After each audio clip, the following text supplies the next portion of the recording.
A lot of fun. On offense, Florida State ought to move the ball rather handily and really kind of any way they want to. So if they don't, we've got problems. I'll just issue that now on a Balls McWednesday. They don't move the ball well this weekend. We got real problems on offense. Yeah, that's interesting. I watched the Pitt game because that's their best, it's the best example of what Virginia Tech is. They get downhill and they tackle, but man, were their receivers open down the field. All day, Tommy. It should be a party for Florida State's offense this Saturday. Right, and what they might do is play off and play very soft because they want to keep things underneath. Again. But if they played straight up, the way they just played Dracovic and Pitt, yeah. I know we want to see underneath throws, but I think the deep ball would actually be the thing that you dial up because they kick. I mean, just kids were running free, and those are Pitt's receivers. Yeah, I think they'll play off, and I think we'll throw underneath and have success doing that. They'll test patience. I think the only way that they can play Florida State is to not give up the big play and try to keep it in front of them and hope Florida State gets frustrated. Hope that Jordan's inaccurate. Hope that he's not running. Hope that they commit some penalties. Maybe they can't get the run game going, something like that. They do get downhill and fly to the ball, but yes, you're correct. This is there's a reason the spread's close to 28. Yeah, they're not good. They're not good. But the spread keeps moving down now, Tom. It's weird. It keeps moving way down. I just people don't know what to make of Florida State. Virginia Tech is coming off their best game of the year where they may have found who they are. Really, I think they did find who they are. They just happened to find it against a god-awful Pitt team. That's the other thing about watching the Virginia Tech Pitt game. What happened, my man? Narduzzi, what are we doing? That Pitt team cannot block. That's correct. They cannot block. There's nothing about that team that's good right now. They've got issues galore. We'll worry about them later. I think that was more about Pitt is awful than Virginia Tech. Virginia Tech is what they are, which is just a team that has to try to hold the football, run it a ton with their quarterback, who's a big, strong kid. He's their second leading rusher. He's probably their best rusher. They have to hope to win field position and time of possession and shorten the game. One of the strangest things I've ever seen coming out the box from Pitt. So their first series, they call a couple of runs. Both are stoned. It's 3rd and 10. It's 3rd and long. Not ideal. They call a draw. First series of the game. Yeah, we're not going to set it up or anything. We're just going to run a draw. And then they call a draw. Yeah. Like they threw the white flag on their first possession, which was just really weird. But yeah, if you look at the pressure allowed rates in college football, Power 5, Division I, whatever you want, Pitt's up near 50% of the time that they're dropping back. They're giving up a pressure to a standard rush. Yeah. That's a tough way to play football at Pitt this year. Kind of wish we were playing Pitt this weekend, but we're playing the next best thing. The team that beat Pitt badly is not good either. That was a battle of incompetence there with those two teams. Now, this ought to be a day. Again, the offense has already shown the propensity to hit big plays. We see Connolly's numbers, but you also watch the game. I mean, if you watch the game, you know that Florida State hasn't really been able to get the offense humming, in particular because they can't run the ball. The combination of Trey Benson, Lawrence Toafili, and Rodney Hill have averaged just over 4.5 yards per carry with 2 rushes of just 2 the whole year of 20 yards or more. That ain't going to get it done. They haven't had big plays on the ground. Of course, we know that Jordan's not running the ball either, so you're not getting big plays there. We're 125th in rushing success rate. That's as bad as you're going to ever see a Mike Norvell team be. 125th in rushing success rate is deplorable. So you have to hope now that this thing is healthier, meaning Jordan, because if he runs the ball, it opens up the running game across the board for everybody. You have to hope they figured out the personnel situation up front with the offensive line, mix and match those guys and figure out what they got. We'll go from there and see if we can get that run game going. But in the passing game, I just don't see where Virginia Tech can cover this team. This should be a big day. No matter how you slice it, no matter how you want to attack it, you kind of have your choice here. And that's the point of me coming out the box today and bringing this up is that, all right, it's time to cook, man. It's time to go to work. You now, it's all out there for you. We've all watched college football through these first 5 weeks, and we just came off that bye at a needed time for the bye. And we saw a whole lot of pretty average to slightly above average football from the best teams. There weren't, like Michigan probably played the most complete game of anybody, but it was against Nebraska. And Nebraska's terrible. They don't have a quarterback. And so they could never get anything going. When it was 14-0 Michigan, Nebraska went for it on 4th and 1 at the Michigan 15, I think is where it was. And they didn't get it. Well, it was a ball game. That's a wrap. It was over. Michigan went down and scored 21-0. It's over. And when you watch these other teams, Texas is impressive, but again, it was 10-10 in the third quarter against Wyoming. So there are moments where they're not that impressive, even though I would probably, based on their resume, have them in the top 3 without question. You watch, again, we do this with everybody in America. Georgia struggles to score, period. They have a real hard time. Now, they may have the most dynamic tight end in the history of football, but short of him, they don't do anything all that well offensively. They're still a juggernaut on defense. We know Alabama's had their woes. We can go through it. Ohio State struggled to score the entire game against Notre Dame. It was incredible to watch. You can do this with everybody. This weekend we get the Red River, so that will help decide whether Oklahoma or Texas is the real giant of the conference. Yep. And then in the Pac-12 opens up next few weeks. Yep, they all play each other. So you get back to saying the same things we've been thinking, but now it's time. Now you put your foot on the accelerator. It's all out there for you. Go start to play your best football against a team that's not really equipped to do it. And let's not forget that some of this, I do think, again, the byproduct of Clemson bludgeoning Florida State's offensive line, dominating Florida State's offensive line, rendering Florida State to be a one-trick pony on that afternoon, and yet they found a way to win the game. So that's all that matters. Now you won the game. Nobody else you line up against is going to be able to do that to you. Nobody else. There isn't another, and nobody else that should be able to do that to you. Now, if that happens, we got bigger problems than we realize. We'll certainly talk about it if that's the case. But as of right now, I don't see it. Yeah, and if you get Robert Scott, even Clemson wouldn't do to you to the level of what they did to render you as a one-trick pony. Because if Bless is on the right side, Robert's on the left, I think that helps an awful lot of the running game. The question that gets really interesting is, what did they decide that they are? We talked about this on Monday. Yeah. But you have self-scout week. You're looking at a lot of stuff. Things you did great, things you did poorly, and everything in between. What do you believe you are, Mike Norvell, at this point? And what we see formationally, what we see from the play calls, they're not going to air everything out against Virginia Tech, but they're going to give you an idea of what the base things they want to work on are, and that they might be different than we've seen the last season and a half. Yeah, and you need this team to figure out who they are. The lack of identity is troubling. I mean, I understand that you can hit on big plays. I brought up the stats about the just over 4.5 yards per carry and only 2 rushes of over 20 yards for the season. That ain't going to get it done. But I could also bring up the fact that there are 8 teams averaging more than 2 games per game of 40-plus yards. One of them is Florida State, and that's Johnny Wilson, Keon Coleman, Jaheim Bell, averaging 10.8 catches between the 3 of them per game at over 16.5 yards per catch. They have big playability. We already know that, but they have not had any sustainable offense. It's not even a real offense. It's just been sort of That's a big play offense. Yeah, it's an all-or-nothing offense. Well, it's just never going to get it done. That's not how it works. That's garbage. That's Jeff Bowden nonsense. You cannot sustain an offense that way. So we know that. They've got to work in the other aspects. And it's one thing if that's all you have.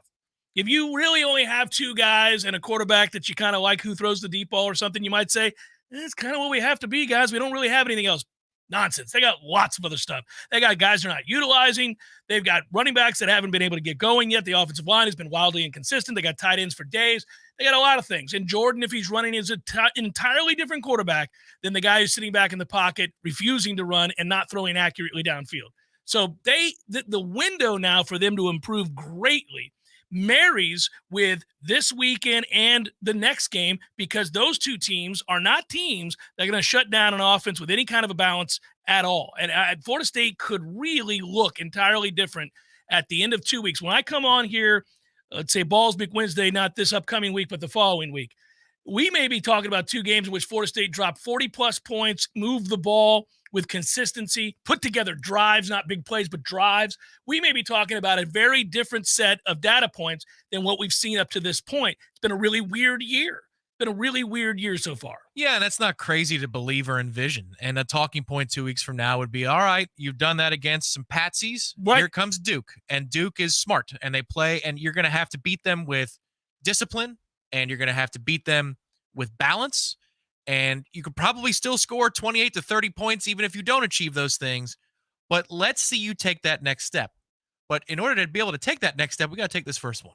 And that happens this weekend, which I like you, am very anxious and excited to watch this game. Yeah.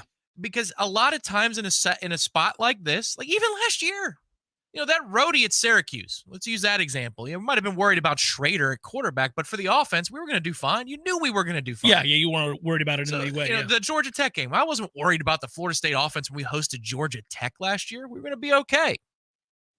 In a weird way, even though you're, 3-4 score favorites over Virginia Tech, I don't know what I'm going to see.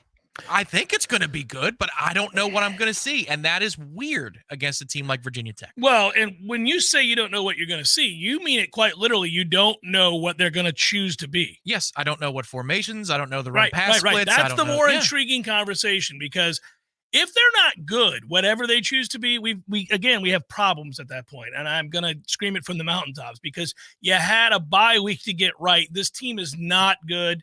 We're not going to convince ourselves that Virginia Tech found something. They didn't. They're not good.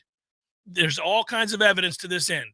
Don't go out there and have this be 27-20 late in the fourth quarter and we're going, okay. Right. It doesn't mean that you have to win 56-7. No. But it means, No, but you have to have some semblance of an offense, an identity, something you're doing now that you can hang your hat on and come back to time and again. Maybe you have some execution problems. Okay, the other guys are on scholarship too. I get the whole thing.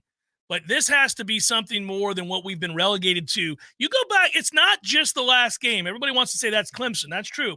It's also late third quarter, all of the fourth quarter offense against BC, which is ass, pure ass. So now you've got 5.5 quarters of, That's why I say it ought not continue. You've had a bye week. You got healthy. Virginia Tech's not good. If it is, at that point, you'd have 9.5 quarters of we got problems. Well, the other thing is it's personnel. Obviously there's guys that have been banged up, and Mike Norvell has gone on the record a lot more than I thought he would about Robert Scott and how close he's getting. Like he talks about him every day. That's a whole lot of willing it to be. I think that's a whole lot of I need this guy back. Well, but there's I understand what happened with Boston College, but there is no need to push Robert Scott to play this weekend if it's 50-50. I agree with that. I agree, but they need him back. It's obvious. Now, I also don't want to overstate his return. Their problems could be bigger than that. Their problems could be him combined with the quarterback. They could have bigger problems. Agree. If they want to run counter, maybe a little less buyers of tackle would help that matter. That part of it's true too. Yeah. But beyond the injuries, it's just all right. What other personnel decisions are you making? Because the staff is talking about we got to know who we want to be out there. You could talk about defense and look at the safety position without Akeem Dent. Are they trying to find other solutions? Blake Nicholson was praised again this week of practice. Does he get more time? Well, that's back-to-back weeks that he's been praised, and we saw him get a lot of time in a game earlier this year because that's a guy that can cover. And then Coach Norvell praised Rodney Hill again yesterday in his post-practice. So you've said this before, that at times, if you really wanted to, especially in the NFL, especially in the pro game, if you really wanted to find a guy for maybe a DFS weekend that you take a flyer on, go watch the press conference. Go watch the press conference. They'll tell you the story. I'm interested to see here because Rodney Hill got praised before the Clemson game, and that series was befuddling for a lot of reasons. I don't know that it was Rodney's fault when it's 17-all and you call 2 straight runs to Rodney, that's necessarily his problem. But I do want to know, what do you see in that running back room, and do you still want to distribute the football 2 at a time to this guy, 3 at a time to that other guy? Because I don't know that works either. I think you might just want to bear down with one primary dude and let him get going. Even if it's a bad series. Let him get going. Yeah. I think it's still Trey. I really do think it's still Trey. I think it probably should be. We're less than a minute away from all of us grabbing our phones desperately and going, woo. 1 more hour. Oh, that's 2:20? Yep. Mm-hmm. All right. Well, that ruins. I was gonna pretend and prepare that I had a big announcement to make, and I was gonna do it right at 2:20 or what? We can all go But alas, I screwed it up. They said it's going to be a new sound, apparently. Even more annoying than the previous time that the state woke us up at 4:00 in the morning? Disney and Lucasfilm, they purchased the rights to James Earl Jones' voice. Maybe the government picked Louis Anderson's voice, and they said they want him to be the new FEMA noise. That's already bad. Holy moly. I've never seen a less enthused group of postseason fans than I did in Tampa Bay, St. Pete yesterday. What are we doing down there in St. Pete? Anything else but going to the ball game. Holy moly. If Diane Dick Vitale can get to games, you can find a way to get to games, guys. Good Lord. Jeff Cameron, Show 93.3, Real Talk Radio, Warchant TV. Whidden Glass has been taking care of business since 1945. When you call Whidden Glass, you're dealing with experienced, reliable professionals who offer only the best. Like Whidden's top-of-the-line bath enclosures that provide style and luxury at an affordable price. eye-catching storefronts are a specialty at Wooden Glass. We'll help you design it and install it. Wooden Glass, the first name in glass replacement. Call 222-5781. Hello, Leon County. Let's get ready to win with Ken. I'm Ken Preston. I want to be your next Leon County property appraiser. I'm driven, committed, experienced, and a dedicated community servant. I'm ready to put my experience as a former property appraiser to work to help make a difference for the people of Leon County. Let's go to work. Vote for me. Ken Preston for Leon County Property Appraiser 2024. Win with Ken. A political advertisement by Ken Preston for Leon County Property Appraiser.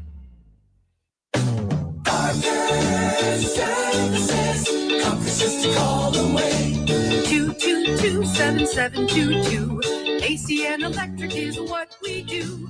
Service, repairs, and installation too. 222-7722. Parker Services. Comfort's just a call away. Parker Services. Comfort's just a call away. Hurricane season is here, and now is the time to make a move to keep your home comfortable, even if the power gets knocked out, with a home backup generator. Parker Services is proud to announce that they now sell and install whole home generators, and with financing options, they can be surprisingly affordable. Never worry about the loss of power again. Invest in your family's peace of mind with a home generator from Parker Services. Give them a call today for a free quote. Parker Services. Comfort's just a call away. CMC 050334.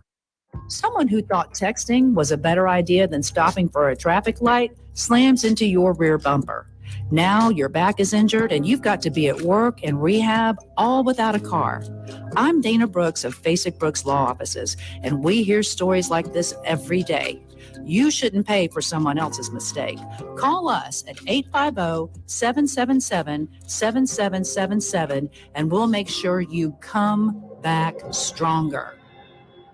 Hey, no fans, our partner ISF Inc. is a national management and IT consulting firm located right here in Tallahassee, Florida, solving the future for state governments through strategy, process, and technology. As a trusted advisor for state governments, ISF knows the importance of defining a clear and detailed strategy. Our friends at ISF can help your organization create a strategy that sets you on a path to success. ISF, your vision plus our expertise brings your brilliant ideas to life. Visit ISF.com to learn more. ISF, solving the future.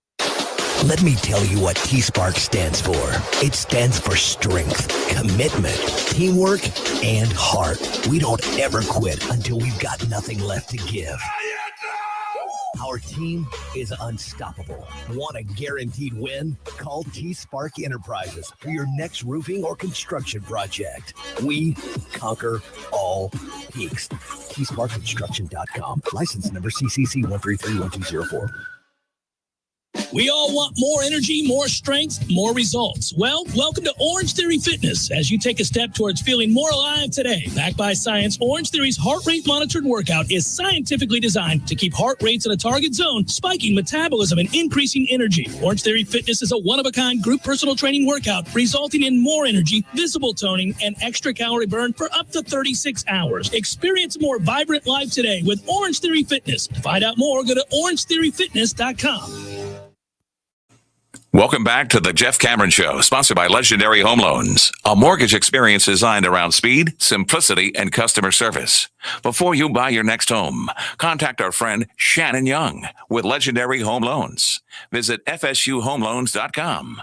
FSUHomeLoans.com.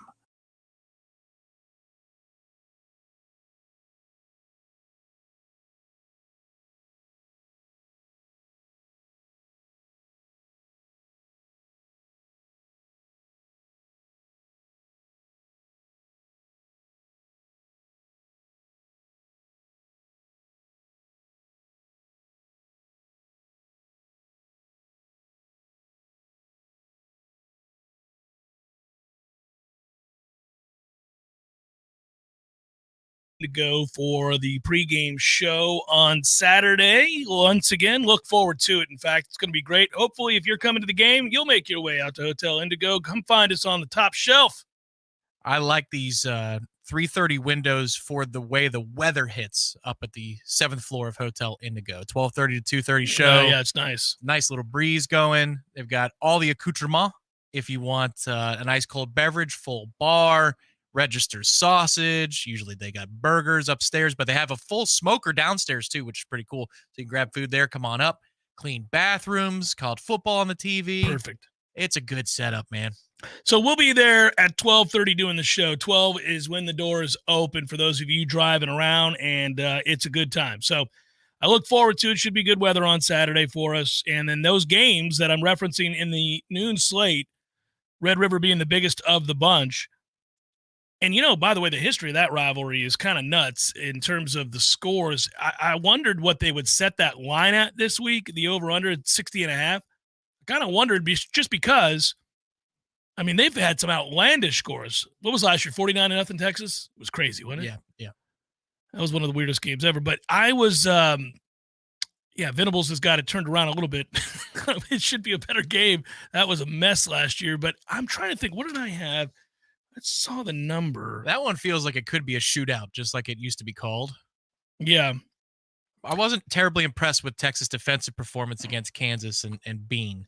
There were a lot of things that were open if that kid could hit literally water falling out of a boat. By the way, so the London game, is that also Jacksonville again? Are they just permanently over there? I think they are. That's what happens now. They've just sent them off to London forever. Here's an early bet. Get it now before this line changes. That's everything wrong with that matchup for Jacksonville. The Bills are going to kill Jacksonville.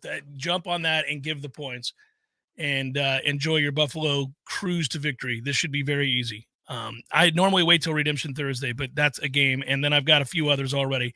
I'm on it. I'm on it this week, guys. I think we're going to roll. What do you think the average total plays per game this year in college football is combined? Total plays in a game. Slightly down from last year, obviously. 138. That's a very good guess. It's around 130. Your better teams play, a little bit more up tempo, get about 140 combined. So that's where it's at right now. And this is an aid for those of you looking to bet over unders. Start adding possessions and looking at efficiency, offenses and defenses, and just total number of plays. We're getting a handle now on the effect of the running clock. We've got a better feel for the amount of plays per game and how that's translating in a point total. It sounds like roughly a dozen a game, 6 per side. Somewhere in there. Somewhere around there. Yeah. But we have some intriguing games this weekend. The Washington State game should be fun. That Cameron Ward kid is really good. I don't know if you've seen his numbers. He's completing nearly 75% of his passes. He's got 13 touchdowns, no interceptions. He's throwing the ball 10-plus yards down the field per attempt. The kid's legitimately good. And so this is the time of year where you've got 4 or 5 data points for every team, and you're able to kind of go, okay, we should start eating. We should do well. Yes, this is a curve where if you're in a classroom in a college setting, after all, this is college football. College town, yeah. And the whole class scores a 72, well, you're feeling pretty good. That 75 is going to get curved up. Life is good. Then there are some years where Alabama's out there and Georgia's out there, and they're operating at peak. This is not good. And most everybody gets a 72, but they get a 95, and you go, well, man, great. This isn't fair. Thanks for nothing, Georgia. Thanks for nothing, Alabama. It's just so gettable this year. And there are so many, regardless of whether or not it's going to be a park your ass Saturday, I think moving forward every weekend, you're going to have at least 1 or 2 mega upsets in the making into the third and fourth quarter. Whether they finish that way or not, we'll see. But Auburn, Georgia, that's not going to be that's them. That's them every week, Georgia. They struggled mightily against South Carolina, who's not good. So I that's interesting to see this offense struggle like that. Across the board, though, I think it's just fair to expect that week by week moving forward. Even USC Colorado was interesting in the second half. Now, Colorado had no interest in tying that game. They wanted to get it down to 1 score with the pace that they operated at. In the final 5 minutes. I didn't understand that at all. Very weird. Yeah. How do you play for the onside kick with 4 minutes to go? That doesn't make a lick of sense, but there's going to be a lot of these interesting games through the end of the year. Well, what do you do, for example? So I mentioned the noon game, Oklahoma, Texas this weekend. The other noon game that I guess we'll be paying attention to, I mentioned one of them, Washington State and UCLA. Washington State's at UCLA. Are they kicking that thing off? Well, that's noon our time, 3 o'clock. Is that right? 9. No, that's 9. No, that's not right. That's got to be a 3 o'clock kick. That's a mistake. Really quickly, LSU, Missouri is a noon game. That I know for sure. And, we've now seen enough of this LSU defense to say, damn it, man, you're not doing us any favors. Not doing us any favors. Yeah, I'm looking at the sheet. It's 3 o'clock, Washington State, UCLA. Yeah. We're good. Virginia Tech, Florida State, we know. Obviously, that number's down to 24 now. That's also a window with Alabama A&M. That's at least interesting enough, right? I think it's a distinct possibility Texas A&M wins the game. Right. Yeah. Even though it would be an unranked to A&M hosting number 11 Alabama. On its face, it's kind of like the Clemson-Florida State matchup where you say, oh, well. Sneaky problem for the SEC here. If Alabama loses this game, okay, and now we look at games already this year, and then Georgia somewhere along the way falls to one of these lesser teams. I see where you're going. Well, what do we have here, friends? A playoff devoid of a single SEC team on the horizon.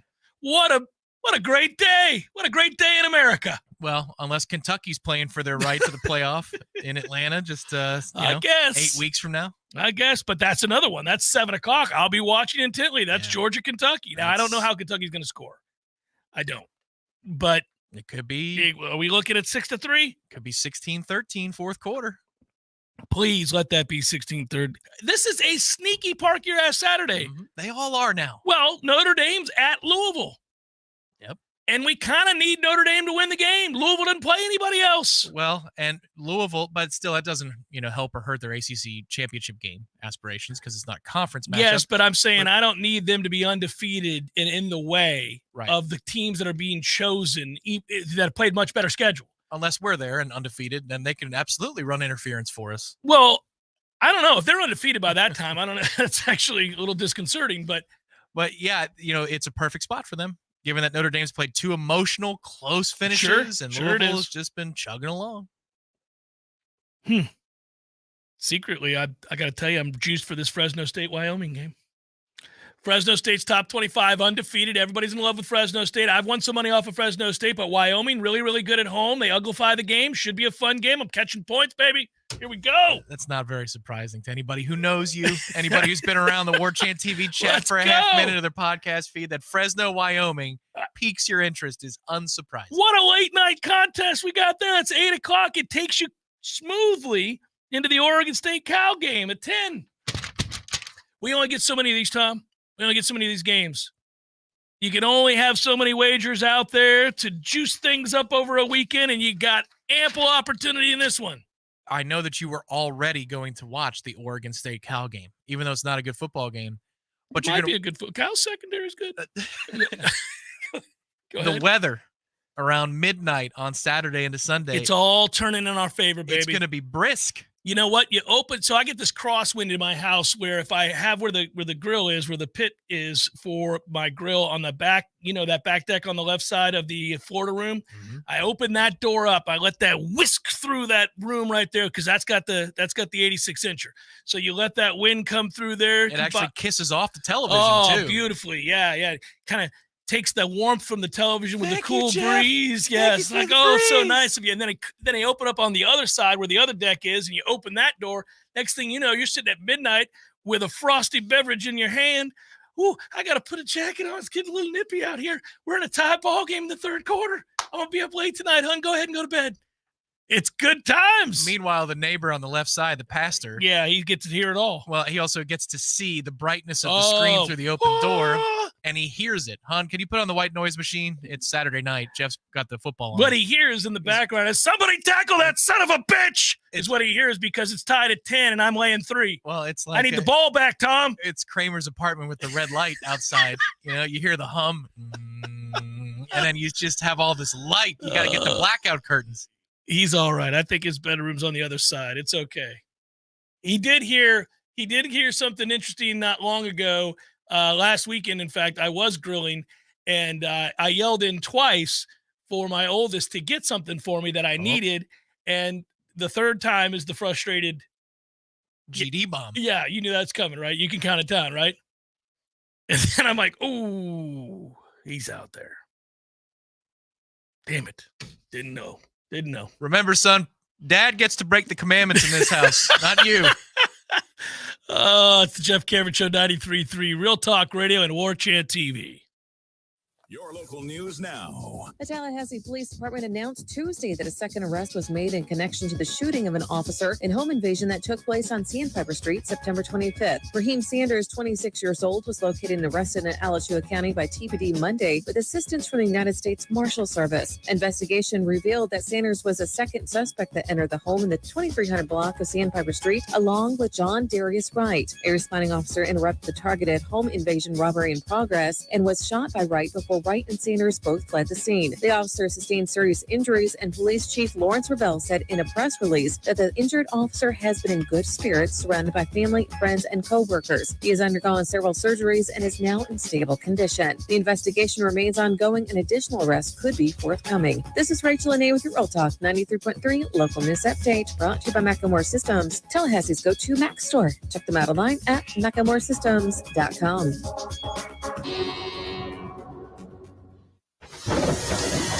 This is meteorologist Paul Trombley with your Real Talk 93.3 weather update. Mainly clear skies this afternoon with a high of 87. Northeast winds 8 to 15 miles per hour. Clear skies tonight, lows dip down to about 66. Mainly sunny tomorrow, highs level off around 87. Sunshine mixed with clouds at times. Friday with daytime highs approaching 87. 83 Saturday.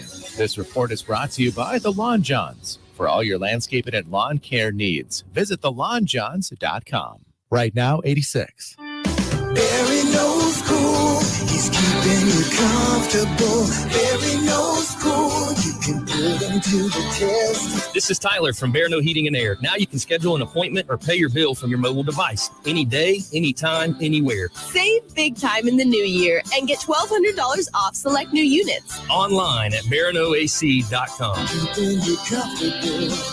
Is what Barry does best. Florida license CAC 1816-186. So everybody knows, Eddie, that you are a spectacular cook. Of course they know that. If they go into Bumpa's, the food is always good. I mean, everything on the menu. Everything at Gordo's is delicious. I always, of course, get the bungalow chungla, as I call it. The bungalow chung, Jeff. Is that what is the pork? The bungalow chung, Jeff. Okay, the bungalow chungla. It's delicious. All these things, all the items, everything you do, a master cook. But, sir, I would ask you, what is a skill that you possess that you're particularly proud of that nobody would know and that you could share with us here? Growing hair, Jeff. Growing hair. You're an asshole. Gordo's, bringing the flavor and flair of Cuban food to Tallahassee since 1996. The Jeff Cameron Show, brought to you by Orange Theory Fitness. 2 Tallahassee locations, Midtown on Thomasville Road and Northside in the Village Common Shopping Center. Online at orangetheoryfitness.com.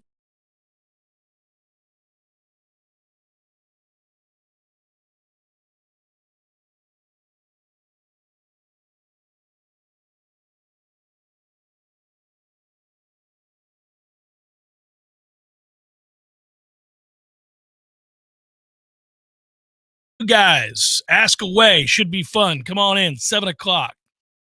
It's an anxious week. I'm in a good mood. Been doing the right things, getting plenty of sleep. Think I'll crack a cold one tonight while we chit-chat, Tommy. Well, I mean, that's the right time to do it. It's hump day. It is. It's time. That's right. Mike. I am. I'm really, really anticipating this weekend's game. It's a fun show, too, because it's like we're just kind of bare bones just answering your questions. It's a little bit like Bellying Up, but with less cursing. Yeah, there's some, but it's less. Yeah. Usually from you. You've got a potty mouth. I try to keep it together on these Wednesday shows. Get out of here. Guys out of control over there. Make me blush while we do the show. Preposterous. I want to know what makes you blush when it comes to language. There's not much. 7 o'clock. There's not much in the world because I'm a grown-up. But 7 o'clock tonight should be a lot of fun. Yeah. Hey, so you're going to laugh at this. I read an article today that was documenting the ineptitudes of the 2021 quarterback class. So you're talking about Wilson, who sucks. Fields, not looking good. Trey Lance doesn't play football. Think about that draft choice again. Oh, man. Guys, that's a toughie. And then Mac Jones is garbage. So you look at all of these quarterbacks and you're like, yep, suckity, suck for all of them. Here we go. What do we got? And there's a whole lot of nothing, but it made me laugh. This one line, and I'll credit the author in a second when I scroll back up and look at his name. But as I was reading it, I just highlighted this because I wanted to bring. You ever read an article and you just start chuckling? You're like, well done, sir. I think he wrote or she wrote this article just for that line. Oh, it's so How do good. I get there? Is what they're thinking. Oh, it's so well done. If there's a common thread connecting the failures of Wilson, Fields, Lance, and Jones, 4 wildly different quarterbacks, it's the lack of well-rounded skill.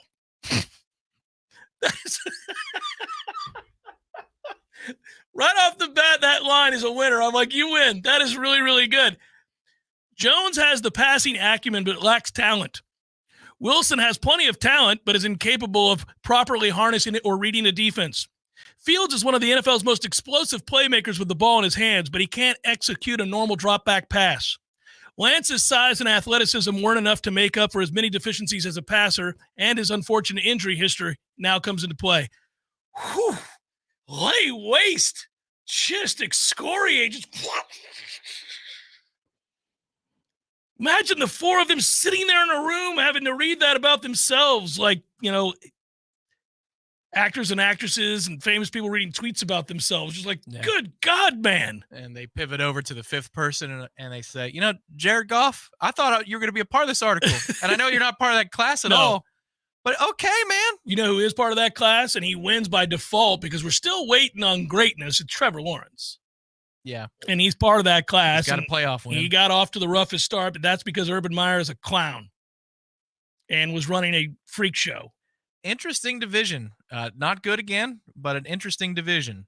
We got what Stroud's doing with Houston. Well, now that brings me to my next point. Have you seen historically some of the numbers that CJ Stroud has put up? And if you watch him, he plays. He's unafraid. Well, and he has all the throws. I'll tell you, man, now it's early in the game. Yeah. But my question would be, on the heels of what I just read, how quickly do GMs either admit we got the wrong guy? Kind of like when FSU realized they grabbed the wrong co-defensive coordinator. We got the wrong co. Oh, no, it was the other guy. It's not the guy we brought in to run the defense. It's the other guy. Damn it, man. Who could have known? Do you think that the GMs, say, at Houston and Carolina are having very different reactions to the decisions? I believe they are. You think your boy in Carolina's already going, oh, man. God, dog it. Well, in the it's the wrong guy. I got the wrong guy. In the post-Sam Bradford era where quarterbacks are not paid as much, you've seen one-and-dones with NFL franchises. Yeah. Josh Rosen is a good example. Usually there are some other issues off the field that accompany the poor play on it. See, they're still trying to ride with Zach here. Now, I know Aaron Rodgers got hurt, but they did ride with Zach all of last year, just like, okay, there's ample evidence this kid can't play. But it's funny, though, at this level. We did a segment, I think maybe 3 years ago, where we looked outside of the obvious stars. And Big Ben was still in the league. Breeze was still in the league. But Tom Brady, obviously. Right, yeah. But you get to that next wave after the top 5, and you go about 15 deep. And we did an experiment. Have you believed both things about each one of these quarterbacks, like Carson Wentz and Jared Goff and Derek Carr? And every single one of them, we believed at one point that they were very good, and then we believed that they were not good at all. Yeah. Well, it's happening. Situation matters. Yeah, situation matters greatly. Where you get drafted to, who your coach is, what kind of offense they're running, personnel around you, the start you get off to, your offensive line. There are a million factors that, help dictate. But then there are some that are as old as the position, which is how accurately do you throw a pass from the pocket when you have time? How do you see the field? How do you see the field pre-snap? Do you know what you're looking at? Now that you're not in a college offense looking over the sideline, getting information from the coach, can you read it in real time? Can you come to the line of scrimmage and understand protections? Audible to the right one? I mean, you start to see these things, and then there are certain other things that you look at where you go, he's just tiny. I just don't know how he's going to overcome being tiny.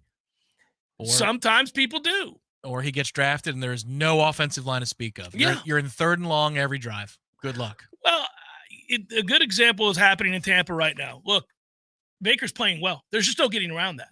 And if he continues down this path and plays well this year for the entirety of this season, A, I'll be wrong about the acquisition of Baker Mayfield, which fine with me. And B, clearly he needed a change of scenery. He needed to get the hell out of Dodge. Things had spoiled, gotten ugly there. And for whatever reason, this OC, his first year in Tampa, has figured out there's simpatico. They've got something going there. He speaks to him in a way that rings true. No, it's not like we're kicking ass running the football either. No, so he's having to find a way. Having to do it himself. It's just crazy. But I think I've learned enough to say that whatever I thought about a guy a lot of times, either coming out or going into another situation, may not entirely be true. It's a little bit like coming to the understanding some time ago as the numbers began to mount that a lot of the GMs, now listen, we're paid for an opinion, and I'm always going to tell you whether I think a guy can play. And if you remember about the 21 class, I remember me saying over and over again, this is not a fun class. I don't like this class. I'm not a big fan of this class. Now, I may end up being wrong about that. 3 of them may go on to be great. They just don't look like it yet. But when you're always going to have an opinion about a guy, what you think is his strength, what you think is his weakness, what you're worried about when he gets to the league. But what I've come to understand is that if you're astute, you pay attention, and you really care about the evaluation of a player or a team or whatever it might be, you seemingly got a much better shot, or close to as good a shot as that team's GM of drafting a quarterback and having it turn out the way you want it. Like, your guess is as good as his. Think about that. No, that's totally fair. We did we ran the numbers on it. It basically is 50-50. If you're really good at it, it's a little bit better than a coin flip. Barely. But you're not going to feel that on draft day. That coin's in the air, and is it heads or is it tails? It's amazing. But that's not just for pros. That's for college too. We've got an interesting case study here in Jordan Travis, who looked to be a one-dimensional athlete who you needed to throw the ball just enough that he could run more. Right.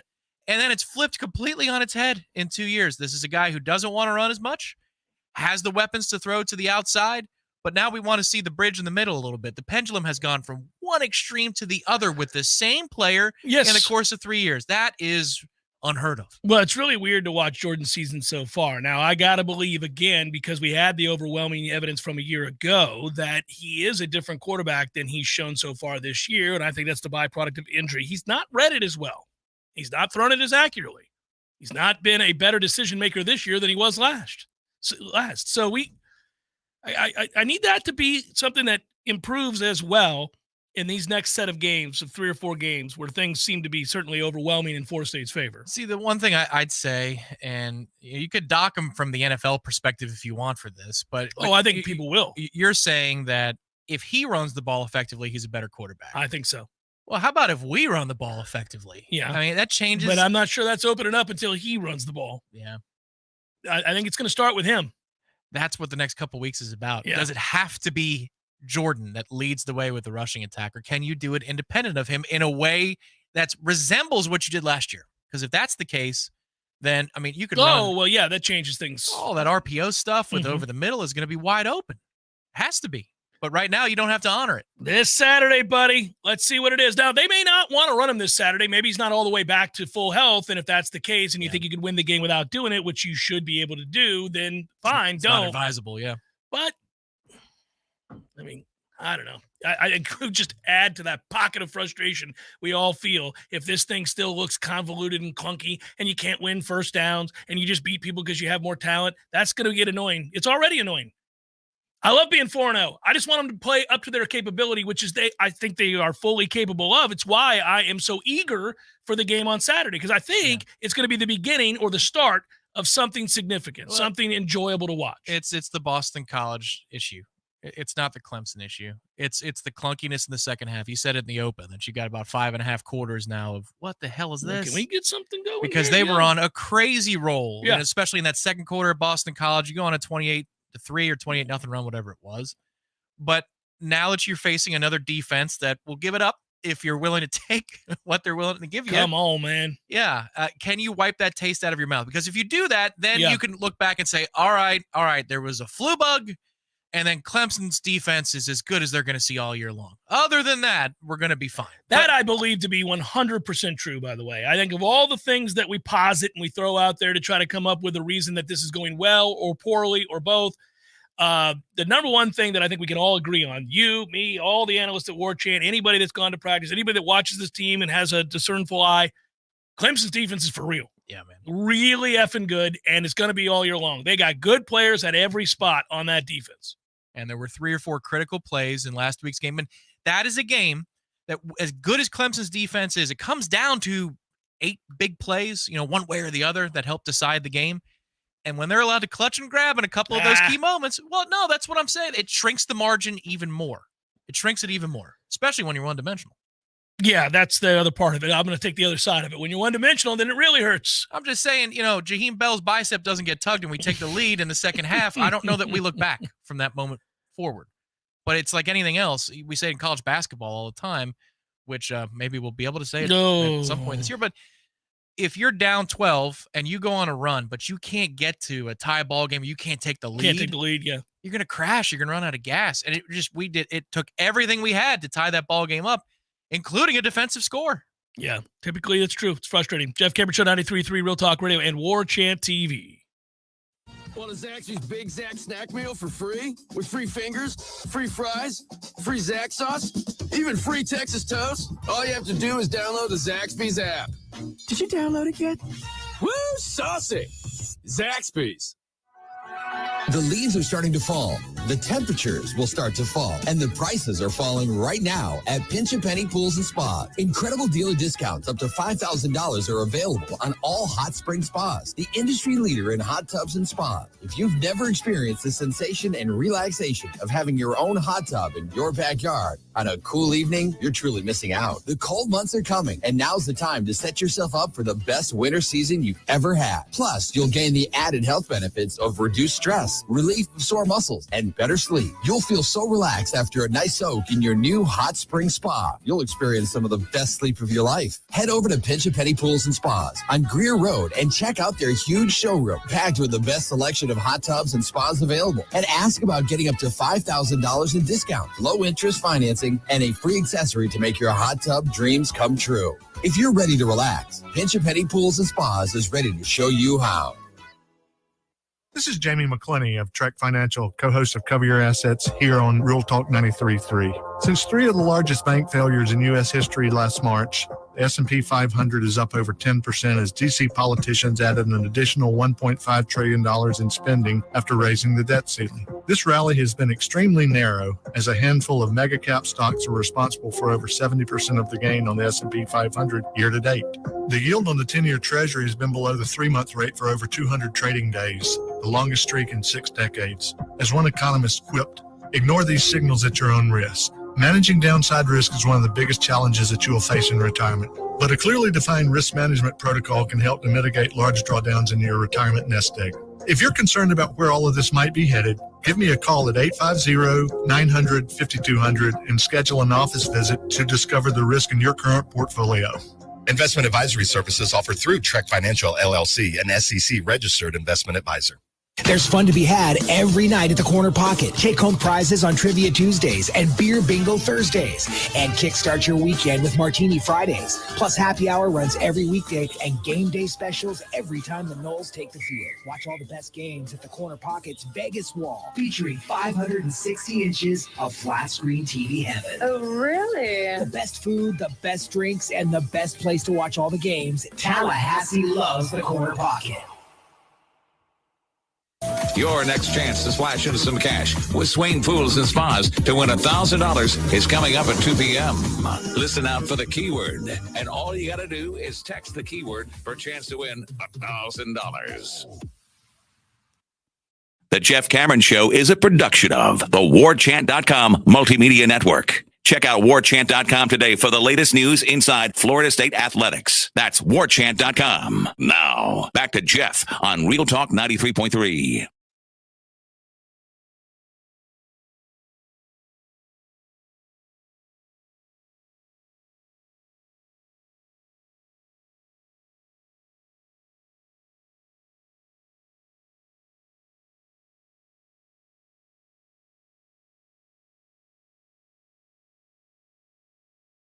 well, it wasn't just my observation. It's a record. It's historically so. 19,000 people, the smallest postseason crowd in 104 years, watched Tampa Bay commit 4 errors and lose to Texas in the wild card series opener. The last time a community was so unenthusiastic about playoff baseball, according to baseballreference.com, was when the Black Sox, Chicago, were playing in Cincinnati in the 1919 World Series on the line. They didn't show up. People got wind. 1919. So hadn't seen a worse or more poorly attended postseason game since 1919. They should have shown up just for the Devil Ray uniforms alone. Those are sweet. They are. Those are sweet. I hope they don't get rid of them. There are 15 teams in the NFL that are 2-2. You wonder why that league is so popular? My God. Everybody's in it. Well, my team isn't. How about your team? My team is 3-1. That's right. Just like your team, Tom. That's right. 3-1 indeed. And more than 3-1, a plus point differential. The rest of that division, negative point differential. All of them. Every last one of their sorry asses. Is it the AFC South where everybody's 2-2? It is the AFC South that everybody is 2-2. It's the perfect NFL division. No, that's AFC North. Oh, North. No, I'm wrong on both accounts. Sorry, you are correct. South. North Dakota was his his brother. From West Virginia. Indianapolis 2-2, Houston 2-2, Jacksonville 2-2, Tennessee 2-2, and you don't believe in any of them. Like when you watch them, you're like, nope, nonsense. Don't buy it. Don't buy it. And then you're like, well, who are you getting? Somebody's got to win the division. True. So the question is, do any of them have a positive point differential? 2 of them do. The Houston Texans and the Tennessee Titans. Wow. Houston. They got the quarterback. They got the right guy. They've also got red mat helmets. Yeah. I like them. That's best thing they've done yet. Yep. That and draft apparently C.J. Stroud because he's really good. No, the North is Baltimore at 3-1, Pittsburgh at 2-2, Cleveland at 2-2, Cincinnati at 1-3. And I dropped Joe Burrow yesterday. I'm done with him. I called him into the office and said, I'm tired of it. You and your sorry ass calf out here killing us. You're killing us. No production whatsoever. Get out of my office. I'm going to have to start somebody else. Jordan Love, come in here. Let's go. You're starting this weekend for the Fighting Camerons. Let's go. Jordan Love. I got to do something. Lord knows Joe Burrow can't do a damn thing out here throwing for 60 yards in a game, looking like an ass. Killing us, Joe. I once sung the praises of Joe Burrow in a way that was uncomfortable for many in my audience. Yes. I'm a huge Joe Burrow fan, but I had to cut him yesterday. I just, get out of here. Sick of it. I don't even want to see your face. Get your fur coat on and get out. Done with you. Yes, you can have a cigar. Just go. I don't want to see you. I'll see you next year. We'll think about you again, but you're not right. You're hobbling around like you're 80 years old. Can't get out of the way of old people running at you, let alone fit, athletic men who are paid handsomely to get after you. This is awful. This has been a very good year for Red Zone, the channel, because the 1 o'clock window each week has been outstanding television. 3 o'clock to 4 o'clock. Yeah. That's not always the case. There are a lot of years where it's a dud in the 1 o'clock window, or there's just a ton of blowouts. There are crazy comebacks, inexplicably close games.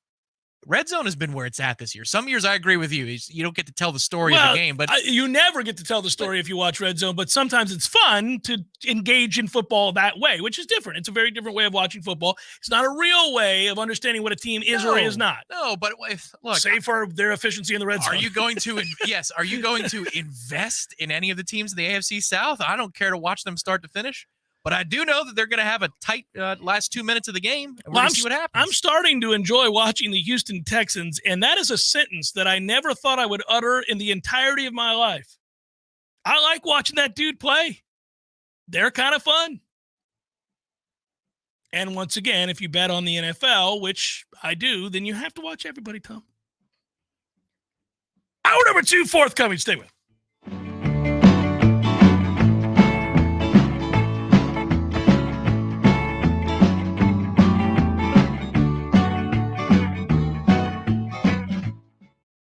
Go anywhere. Your chance chance to win $1,000 is coming up next on Real Talk 93.3 WVFT, Gretna, Tallahassee. The latest betting odds and live movements from Vegas. This is your action update. Now here are your latest lines from our guys in the desert. Jacksonville Jaguars win 23-7 over the Atlanta Falcons at Wembley Stadium in London. The Jaguars were 3.5-point favorites. They remain in London. They'll play at Tottenham Hotspur Stadium this week against the Buffalo Bills. Bills are the 5-point favorite, 48.5 the total. College football coming up on Saturday. The Florida Gators laying 18 at home at Vanderbilt, total 54 at the Swamp. Florida State back in action out of the bye week, 25.5-point home favorites against Virginia Tech. Tampa Bay tomorrow, game one of their AL wildcard, $1.48 favorite against the Rangers at home. Get your free VSiN subscription right now at VSIN.com. For more sports betting news and information, go to VSIN.com. Mike Son at Real Talk 93.3.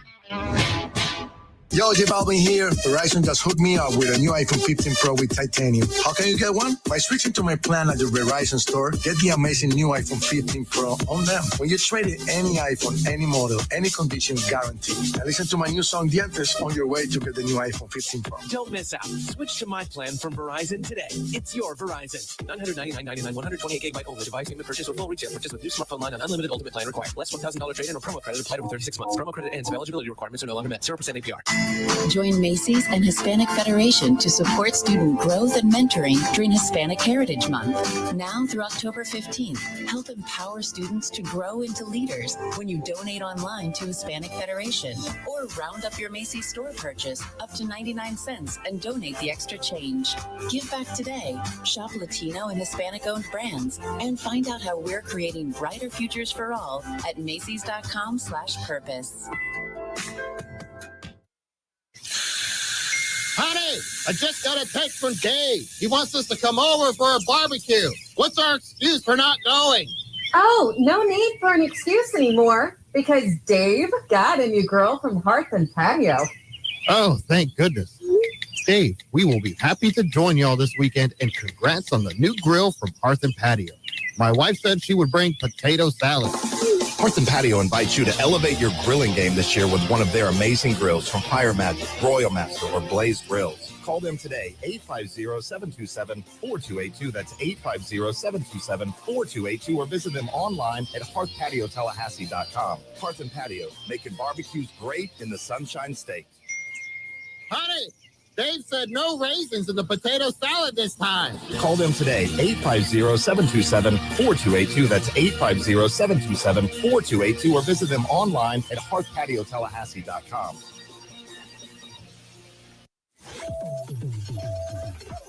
It's time to splash into cash with Swain Pools and Spas. Here's your next keyword.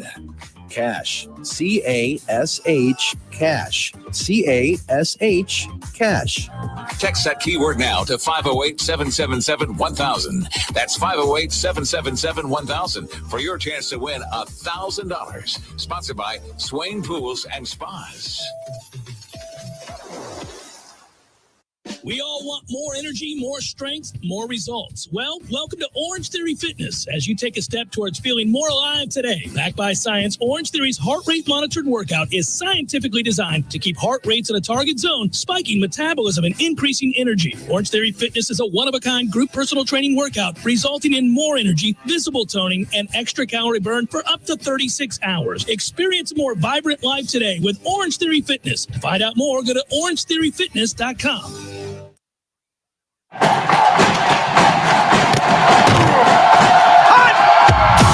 Broadcasting live from Florida's capital city, this is the Jeff Cameron Show, brought to you by Orange Theory Fitness on Real Talk 93.3. Now, stop what you're doing and listen closely. It's time for the Jeff Cameron Show in 5, 4, 3, 2, 1.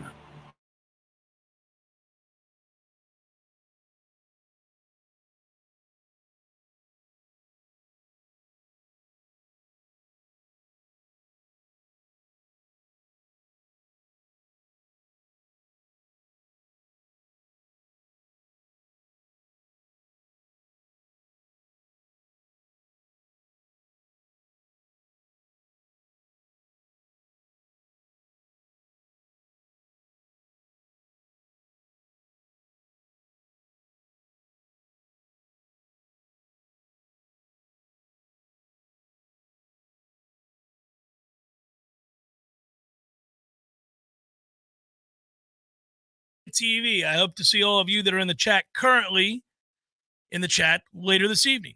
And those of you that are not in the chat currently, come on down for the 7 o'clock. Let's rerun this puppy and have a good conversation together. Let's do that. I look forward to it. I love technology because those could be people driving around Tallahassee That's what people doing work right now, man. They're delivering stuff. They're doing things. It could be the audio stream player. It could be not live. Maybe an hour and a half from now, they're listening on the pod. And they're like, oh, I could hop on tonight. All y'all are listening at different times. Sustained offense, Tom, this Saturday. Yes or no? Yes. Not explosive, but sustained. And so there might be maybe a red zone issue or two because VT will keep everything in front of them. But I think it's going to be good. You'll have more lower level plays, 6 yards here, 8 yards there, 12, another 4 and a 6. I think you're going to see that. I'm fine with that. We've seen the big play. We've seen the big play. We need to see a sustained offense, a discernible plan, things that we have lauded Mike Norvell for in his short time here as head coach. One of the things that emerged was his game planning. One of the things that emerged for him as a play caller, you could sense, even when things didn't always work, you got the sense of what he was attempting to do. A lot of times fans mistake the result of a play for whether or not it was a good call or whether or not it was part of a larger plan maybe they don't recognize. And I'm not trying to be condescending. There are plenty of smart football fans out there, but we would admit, all of us, including the smart football fans listening to this, that most fans are dumbasses. So I never really worry about that. My point would be that if you knew football, you knew that these were good plans in place. Has he been perfect? God, no. Have there been bad days at the office? Oh, yes. Jacksonville State's a legendary bad day. Kind of day that gets you fired from any other job. It was that kind of a bad day. But big picture, has he put together cogent game plans, made sense to the personnel and what they were trying to do and why they went about that process? So, for example, they knew they were outmanned in certain situations. They played keep away, that kind of stuff. The answer has been an overwhelming yes, a big-time success. And that has been exciting. That has been something that you've thought, okay, well, that will only get better as you improve personnel. And the oddity this year, because partly due to injury, partly because of the weirdness of the schedule and that game against Clemson, but they were really sick against Boston College. It was just kind of a strange game. Oddly, they elevated personnel this year. They continued the trend of getting better players in here, and they have not executed as well or consistently. And yet they're 4-0. This is, again, I continue to ring the bell. They're 4-0, and they beat the two teams they had to beat on their schedule to give themselves a chance to not only win the conference and play for a conference championship and then go to the college football playoff, but perhaps be in a position to win a national title. They did those things, and yet we're sitting here going, man, this weekend should be a lot better. Yeah, I think this all supposes and assumes that Virginia Tech is going to play back and keep everything in front of them. You could see a scenario where your Virginia Tech's coaching staff, defensively, you come up with a game plan that, you know what, I'm seeing the forest for the trees here. They are furious that they cannot establish the run. So you know what? Let's get downhill and load it up on first and second down. All right, then fine. Throw it over their heads. That's fine. Frustrate the hell out of them because they're gonna they might pound their head into a wall. Like you could just see the chess match. You know, of how are we going to attack this? Because if they lay back and they let us get into a rhythm in the running game, they're definitely going to lose. No, you can throw to run, though. You can throw to run. So I think it would last a series and might be, that's what we're doing out here today. You got 9 in the box? Right. Okay. Right, exactly. Right. Like maybe it's a series, but you're saying, how stubborn are you, Coach Norvell? I know this is what you want to be. I know that we can get downhill. The best thing that we do is get downhill and try and stop the run. It certainly isn't cover in the back end. No. But let's see if you want to be stubborn about fixing something while I can play right into that by being aggressive and pissing you off to make you only more stubborn, you know? Yeah, I think Virginia Tech's in a real tough bind coming into this game. I think the best chance they have is to shorten the game, is to try to bludgeon us with their quarterback. I'd have them run it 25 times. I would run screens off of that, misdirections off of that, play action off of that. I'd roll them out and give them one option to run or throw. It's one target or nothing. And then just hope like hell you play keep away long enough that Florida State begins to feel real game pressure. I think Florida State felt real game pressure in that Boston College game, and they froze the hell up on offense. That became a desperate-looking group with wide eyes staring off to the sideline. Mike looked forlorn. And then we carried it right over into the Clemson game with no real discernible offense except for the second quarter.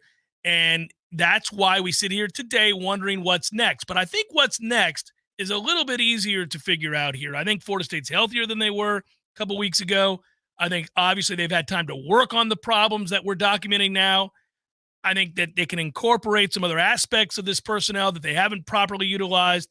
I'm sure Mike is hell-bent on doing so.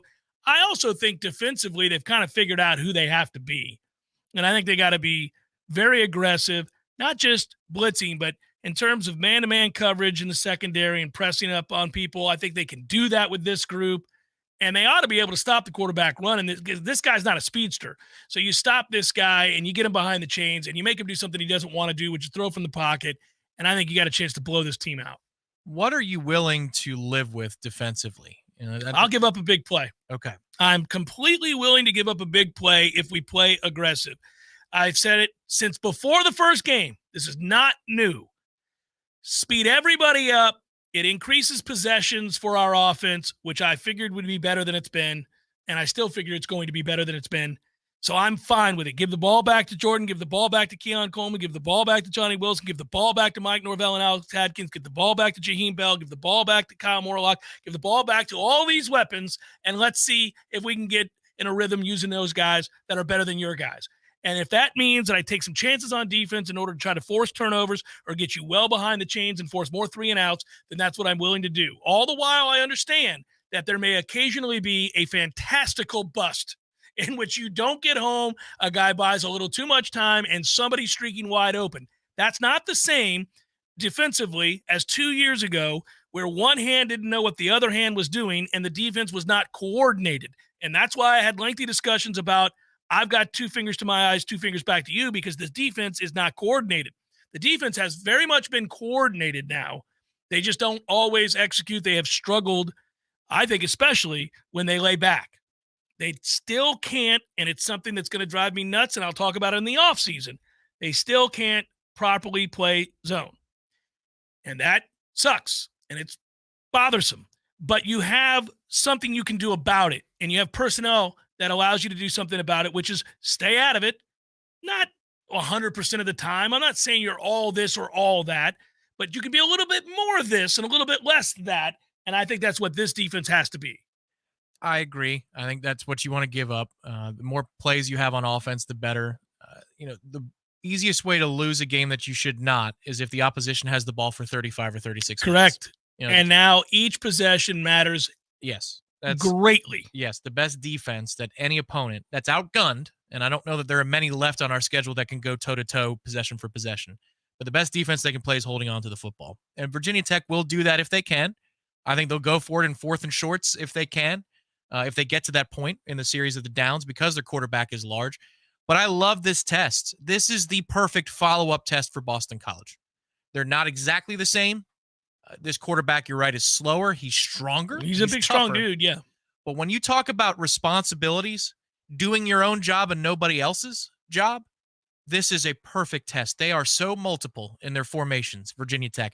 You'll see guys motion in the backfield, and they'll have 3 lined up near the quarterback, then 2, a jet motion.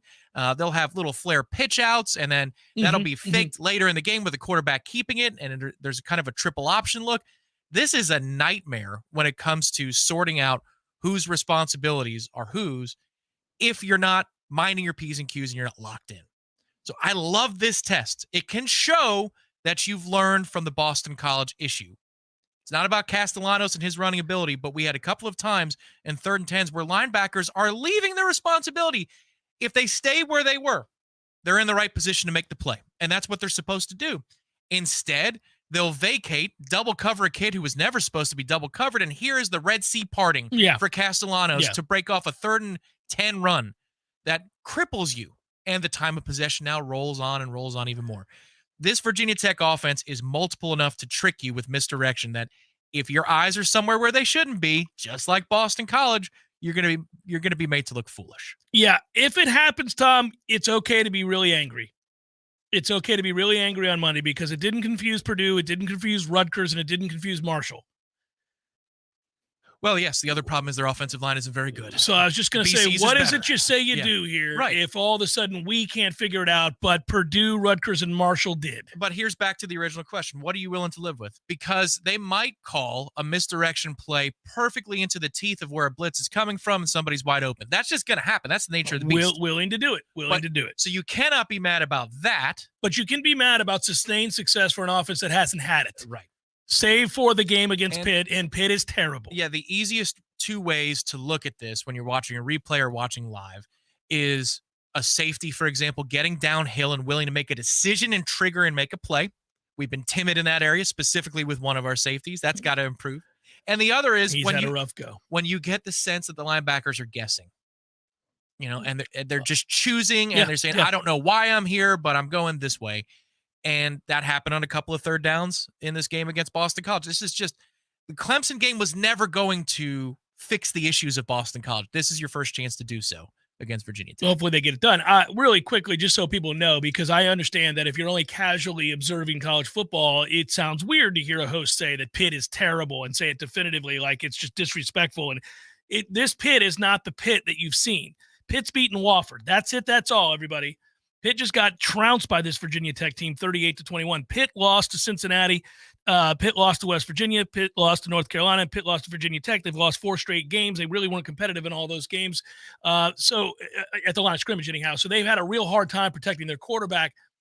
Florida State is worlds better than Pitt. Florida State is worlds better than the 3 teams that have beaten Virginia Tech. At some point, we'll stop making excuses. If they're not executing on either side of the ball, we just got to say it. They're not great. If that happens. But I don't think it's going to happen. I think they're going to execute this week, and I think we're going to blow Virginia Tech out. Well, the other thing is, okay, I'm talking about the negative of what do you want to live with if you're pressuring. The other thing is you instantly get into the backfield. They're trying to run a gadget, and it gets destroyed. Yeah. And it's 2nd and 18, and they look like a bunch of fools. You get them off the field now because you can play a little bit off, and everything's in front of you. They punt, you score, you do it again. You get that Michigan, avalanche, Nebraska, like you discussed. Oh yeah, it's 14-0, 21-0. You get the start that you want. Crowds involved, they're done. And by the way, you're allowed to do that. You're allowed to do that. You're allowed to get off to a good start on defense. You can begin a game and get some stops. You don't have to wait to the adjustments at halftime every week. You could maybe just start the game and be really good. That'd be cool. It'd be a change of an experience for all of us. Hey, baby steps. They got a first possession stop against Clemson last week or 2 weeks ago. Yeah. And then they did. And then, yeah. Hey, man, if we say and then about anything, you can find. No. It's Jeff Cameron Show, 93.3 Real Talk Radio, Warchant TV. Honey, I just got a text from Dave. He wants us to come over for a barbecue. What's our excuse for not going? Oh, no need for an excuse anymore because Dave got a new girl from Hearth and Patio. Oh, thank goodness.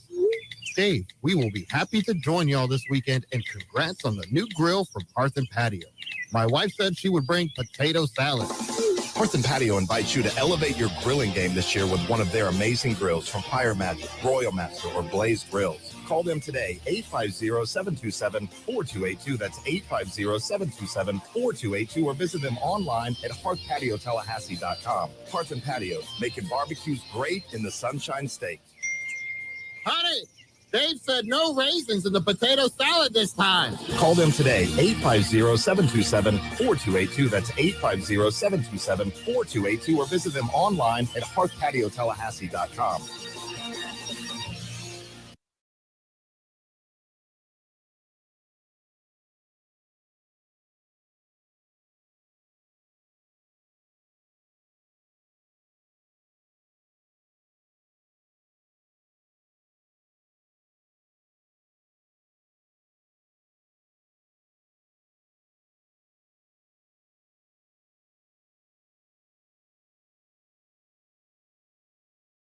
Decorating center for your next paving project. I'm Franklin, and I've been a Paul's Termite Technician for well over 10 years. Working for a great company like Paul's Termite and Pest Control is a blessing for my family and myself. I get tremendous satisfaction knowing that the work I do helps protect most people's biggest investment, their homes, the place where they raise their families and build lifelong relationships. Paul's is a company that stands behind their commitments to customers and employees. and that makes me proud to represent them. I'm Jay. Having the privilege to work with people like Franklin and all of our employees is truly an honor. There is no doubt that the staff of Paul's Termite and Pest Control is the best in our industry. All of our people are local, and local really does mean something. We're North Floridians. Our kids go to school here. We shop here. We build relationships here, and we honor our commitments. To all of our customers, thanks for trusting us to protect your family, pets, and home. For the elimination of termites, any other pests, and a greener lawn too, call Paul's. We'll get them all. There's no doubt that buying a home can feel overwhelming, especially if it's your first home. You're worried about location, school zones, square footage, inspections, insurance, loan approvals, interest rates, and of course the price. Buying a home could be the most significant investment you've ever made. But there's good news. You have our friends at Legendary Home Loans, and they're on your side and in your corner.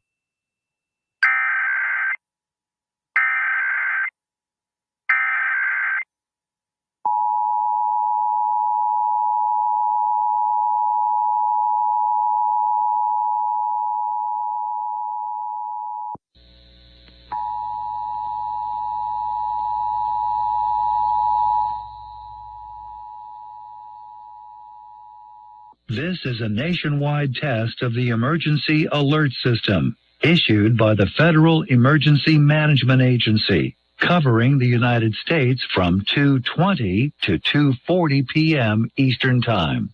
This is only a test. No action is required by the public.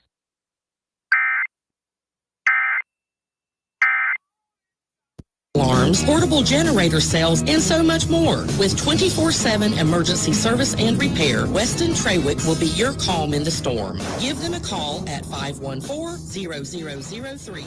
Weston Trawick. Professional electrical services day or night. Visit online at westontrawick.com. We all want more energy, more strength, more results. Well, welcome to Orange Theory Fitness as you take a step towards feeling more alive today. Backed by science, Orange Theory's heart rate monitored workout is scientifically designed to keep heart rates in a target zone, spiking metabolism and increasing energy. Orange Theory Fitness is a one-of-a-kind group personal training workout resulting in more energy, visible toning, and extra calorie burn for up to 36 hours. Experience a more vibrant life today with Orange Theory Fitness. To find out more, go to orangetheoryfitness.com. Welcome back to the Jeff Cameron Show, sponsored by Legendary Home Loans, a mortgage experience designed around speed, simplicity, and customer service. Before you buy your next home, contact our friend Shannon Young with Legendary Home Loans. Visit FSUHomeLoans.com. FSUHomeLoans.com.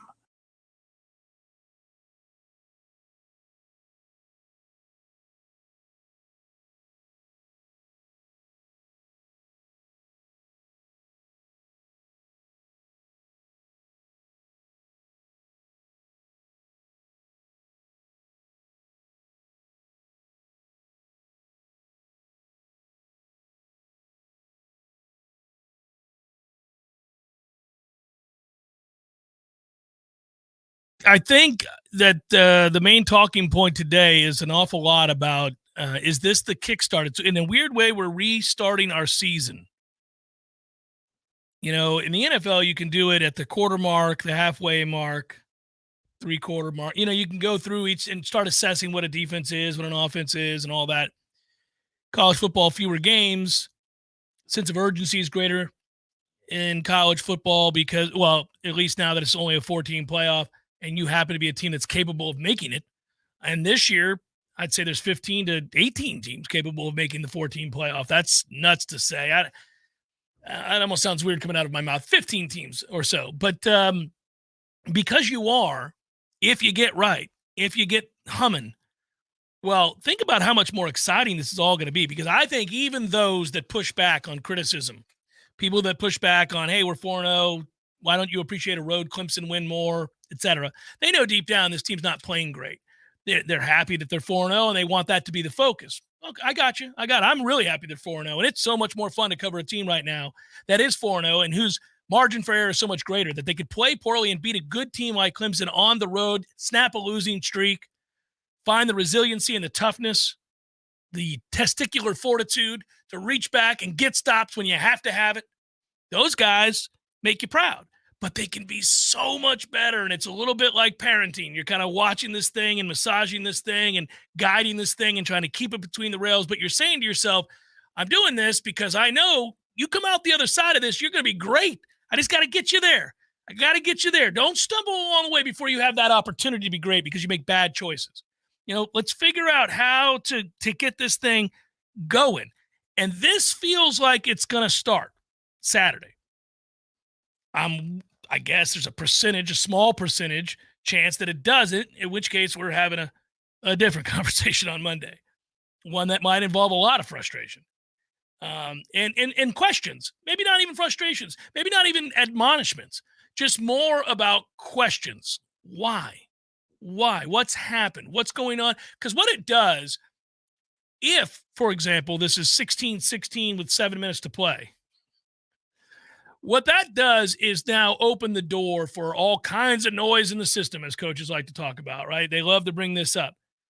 I thought it was hilarious that we sat there and watched Billy Napier at the beginning of this week, if you watch that press conference, and we'll bring it up on Coach Speak, but he has the gall to wonder why he's being asked tough questions after getting bludgeoned by Kentucky. He doesn't understand how it is that these same questions weren't asked after their big win the week before. Well, hey, pal, you won the week before. Things operated smoothly. You looked like a program moving in the right direction until when? Until you didn't.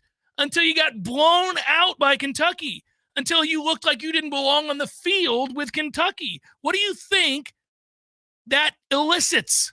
Questions about why. Yeah, that's right. When things don't get done or the job doesn't get done, people want to know. If you have an A in a class, son, and then you come home with a 52 on your next test, yeah, I'm not asking you the same questions about how great you are with all those A's preceding this 52. I'm asking about the 52. This is how it works. So if Florida State's 16-16 with 7 minutes to play, we're not talking about 4-0. We're talking about why are you struggling mightily with bad teams? Who got the 52? Nobody. Oh, okay. My point is, though, that's what kids do. Well, you didn't bring this up before. Come on, Billy Napier. What are you, a kid? You know why the hell you're being asked this question. You guys got thumped. It was embarrassing. So I'm hoping that we aren't forced to ask those questions. I don't want to ask those questions. I didn't think we were going to revert back to anything like that, and I still don't. I throw it out there because I know it is a possibility. It's a possibility. I don't think it's going to be the reality. I think the reality is this bye, and I've said it a bunch, could not have come at a better time. They really needed this bye for a lot of reasons. They needed this bye, some of them which are obvious. I think some others are a little less so. This was a good time to have a bye. Lots of time to heal and lots of conversations that needed to be had. Yeah, I'd say, these games, you can arrive at a final score a lot of different ways. You could do it with result-heavy, weird stuff, fluky stuff that goes your way, and it looks like it's a blowout. It never really was. It could be a little closer on the scoreboard, like a 17-point margin, but you feel like you owned the proceedings. Like there's different ways to arrive at a final score. So my question is, as you're assessing this game on Saturday, you're going with your family, sitting in the stands. Are you going to be willing to wait for all 4 quarters, or if they come out slow again and then they go on to win handily, are you going to be fixated on the slowness of the start? Like how important is how they come out to you, especially considering they're healthier, but it's off a bye. You could be a little clunky. That happens all the time off of a bye. Well, what do you mean by slow? So I complained even after the LSU game about aspects of what we did or didn't do.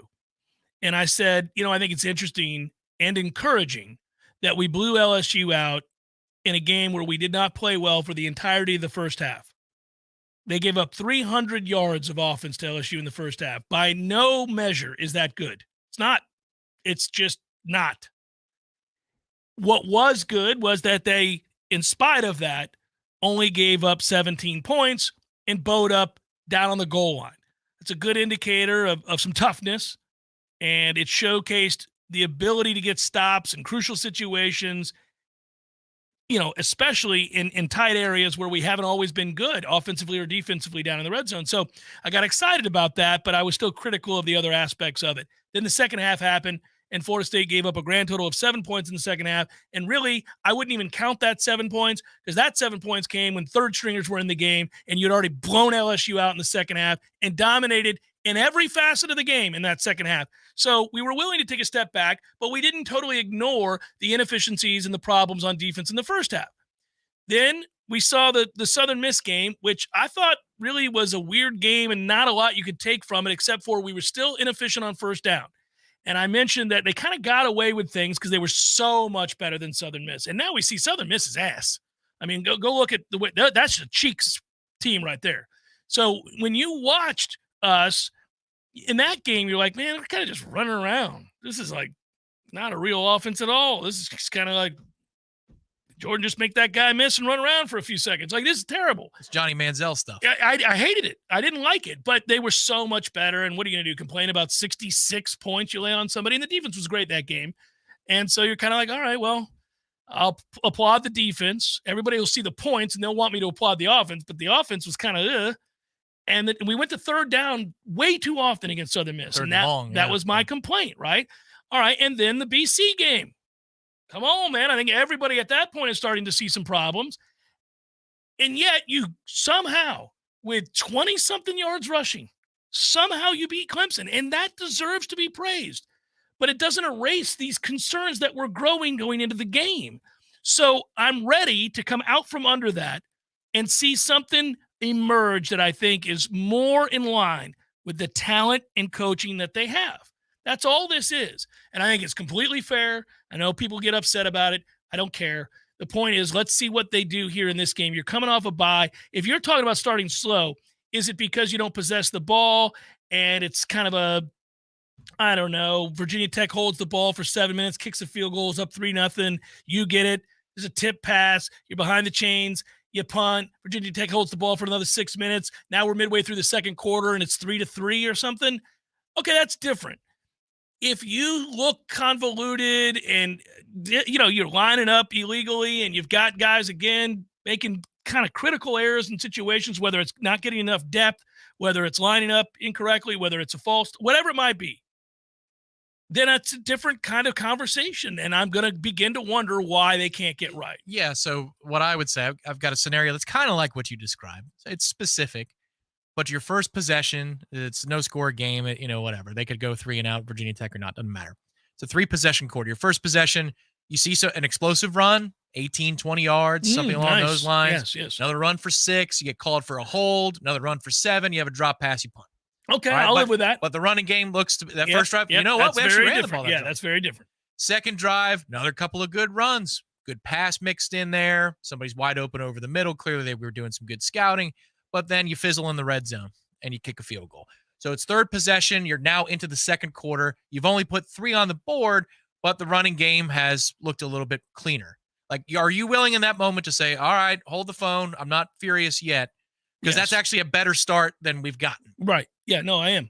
I think everything, yes, it's not going to solely be based on the score of the game. Now, depending. It's about the start. No, I'm not talking about the. Yeah, if we're midway through the fourth quarter, is a lot of time, but too many sample size. Yeah, too much. I'm over the slow starts, but they're not all cooked up the same way. Correct. BC had the ball once. You know, I mean, that's not ideal. Yeah, but if we're talking about the complete assessment, there is still a criticism to be had. Why do you only have the ball one time against BC? Come on, Adam. I hear you there. It feels like this week we're much more fixed on the offensive issues. I'm actually more concerned, and I know 3/4 of this fan base they're always concerned about Adam Fuller. Fine. There's a larger discussion to have about Adam when the season ends. I don't think it's as bad as this fan base thinks it is. I'm not sure you couldn't do better. There you go. As far as the offense goes, though, this should be better. There's no real excuse for this. And that, I think, is a byproduct of a lot of things, some of which is health. And that, you know, you can't blame that on a coach. That is, if a guy's not healthy and a certain thing that he does really well, he's not doing because of that. Well, yeah, that's a whole different ballgame. You've got a real problem on your hands then now. And because they haven't been able to fall back and run traditionally without his legs being part of the process, it's now you suddenly are floundering on offense when that's the case. save for the big play. Yeah, the middle of the field should be open in this game too, though. I mean, you can use the passing game as an extension of the run game, and that's an old cliche. It's tired, but bubble screens, that's what they are. That's what bubble screens are, and flares and things like that. But I know that it's everybody's favorite term right now. It's what everybody wants on their Christmas list is more slants. I mean, little things like that over the middle, I think, are going to be more apt to be open in this scenario than I agree. I a think they Clemson should be. defense. And maybe that means that, they're talking up Ja'Kai this week and Kentron's getting closer, and maybe those guys are in a rotation. Maybe they're not. But I'm excited for Kentron. I really hope he gets – I mean, this is a guy who's going to contribute this year. I think Destin's been open a little bit more than the targets and the reception count. This gets back to what I said about the quarterback. But if you want to get this thing rolling, you got to get somebody else rolling too. And I'm not talking just about Jordan's legs. I'm saying a third or a fourth wide receiver pass catching target that somebody has to game plan for. Right now, if you're a defensive coordinator game plan for Florida State, you're looking at the 2 receivers, the tight ends, and then let's make sure that we're not the first team to give up counter like they were getting it last year. Like, that's really it. Yeah. There's not much more to it. How about a defensive coordinator has to come to town next week for Syracuse to say, well, they got that that Destin Hill kid rolling. They've added some things to it. Army's favored over Boston College this weekend. Just thought I'd let you know that. It's Jeff Cameron Show, 93.3 Real Talk Radio, Warchant TV. Your local news now. Registration for the Salvation Army's Angel Tree program is now open for people who need assistance providing Christmas gifts this holiday season. The Angel Tree program wouldn't be possible without community members adopting families each year. If you're in need of assistance, you can go to the Salvation Army office and register from 9 to 3, Monday through Friday. Registration ends on Friday, October 13th. Or you can also go to the Wakulla Library from 10 to 3 on Thursday. Children are not allowed at the sites during registration. The Angel Tree program benefits children aged 12 and younger, along with people 65 and older. Troopers with the Florida Highway Patrol and deputies with Leon County Sheriff's Office were on the scene of a deadly crash on I-10 East near Olson Road yesterday for a crash, which happened around 5:30 p.m. It was between a pickup truck and a semi-truck. One person in the crash has died, while another person was taken to Tallahassee Memorial Hospital, designated as a trauma alert. The crash is still under investigation. This is Rachel Anay with your Real Talk 93.3 Local News Update, brought to you by Macklemore Systems, Tallahassee's go-to Mac store. Check them out online at MacklemoreSystems.com. This is meteorologist Paul Trombley with your Real Talk 93.3 weather update. Highs level off around 87 this afternoon under mainly clear skies. Northeasterly winds 8 to 15 miles per hour. Tonight, lows dip down to about 66. Highs level off around 87 tomorrow. Mainly clear skies. Temperatures near average Friday and Saturday with highs from the low 80s to the upper 80s. This report is brought to you by the Lawn Johns. For all your landscaping and lawn care needs, visit thelawnjohns.com. Right now, 87. Hey, no fans, our partner ISF Inc. is a national management and IT consulting firm located right here in Tallahassee, Florida, solving the future for state governments through strategy, process, and technology. As a trusted advisor for state governments, ISF knows the importance of defining a clear and detailed strategy. Our friends at ISF can help your organization create a strategy that sets you on a path to success. ISF, your vision plus our expertise brings your brilliant ideas to life. Visit ISF.com to learn more. ISF, solving the future. So everybody knows, Eddie, that you are a spectacular cook. Of course they know that. If they go into Bumpa's, the food is always good. I mean, everything on the menu. Everything at Gordo's is delicious. I always, of course, get the bungalow chungla, as I call it. The bungalow chung, Jeff? Is that what is the pork? The bungalow chung, Jeff. Okay, the bungalow chungla. It's delicious. All these things, all the items, everything you do, a master cook. But, sir, I would ask you, what is a skill that you possess that you're particularly proud of that nobody would know and that you could share with us here? Growing hair, Jeff. Growing hair. You're an asshole. Gordo's, bringing the flavor and flair of Cuban food to Tallahassee since 1996. The Jeff Cameron Show, brought to you by Orange Theory Fitness. 2 Tallahassee locations, Midtown on Thomasville Road and Northside in the Village Common Shopping Center. Online at orangetheoryfitness.com.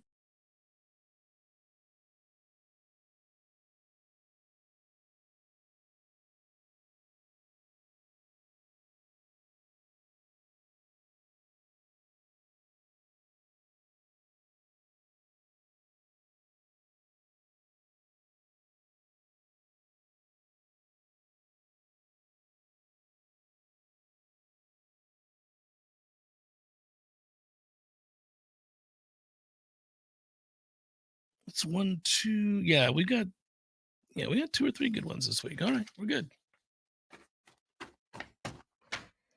Trying to figure out and read the tea leaves when it's going to be that we kind of look up and say, all right, we're down to 6 or we're down to 8. There's a lot of scores to be settled by the end of this month. And sometimes you get into November and you're waiting for Michigan and Ohio State to play, or the Iron Bowl or whatever, and these are the moments. But the Big 12 has a big question being sorted out at noon on Saturday. That's good. You got the inside track for either Oklahoma or Texas. Next week, Oregon, Washington. Next week, USC and Notre Dame. I know that Notre Dame already has a loss, but that's a true elimination. Right. And then the Pac-12 center stage for a couple more before the month is out. North Carolina and Miami next week. That's a really fun game. I mean, you could figure that to be a very high-scoring game, one would think. North Carolina, Miami? Yeah, and that's so we're either going to be at 7:30 for our game or noon, and the opposite game that we're considering, the ACC is considering, the networks is North Carolina, Miami. So you would think that they would be the primetime game by default. But if you've got Oregon, Washington, and Notre Dame and USC in the night windows, actually the better ratings might be that you play that game at noon between the Tar Heels and the Hurricanes. So we'll see. That's true.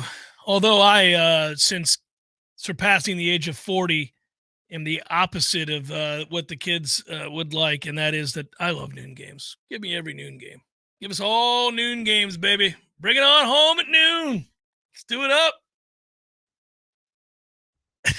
So it's the probably truest sign, besides losing my hair years ago or waking up every day at 5 like old people do, which I now do.